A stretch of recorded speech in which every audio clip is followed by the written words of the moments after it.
Senin ilacın bu. Doktora gitmene gerek yok. Size eski dönemlerde çokça yapılan, şimdi ise unutulan harika bir lezzet yapacağım.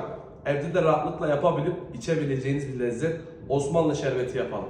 Tarçın, hibisküs, karanfil, zencefil, toz şeker ve limonumuz var. Şimdi ocağımızın altını yakalım.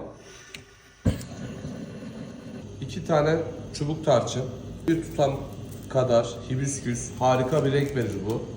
Toplamda su 1,5 litre. 5-6 tane karanfil. 2 tane de tane zencefili bırakalım içerisine. Bir su bardağı şeker. Misler gibi olur. Bunun rengi, tadı şahane olur. Yarım limonu içine sıkalım. Of, şifa deposu oldu tam. Şimdi bunu güzel bir şekilde karıştıralım. Bunu içtin mi her yudumda şifa, her yudumda ferahlığı hissedeceksin.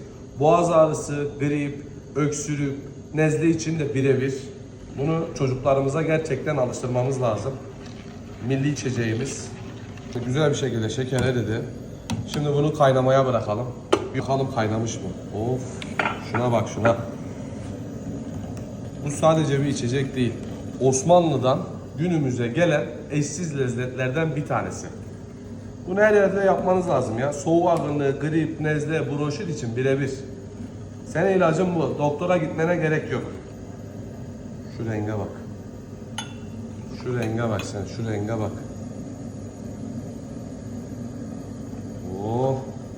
Biz buna şerbet diyoruz da bu geçmişten gelen bir lezzet.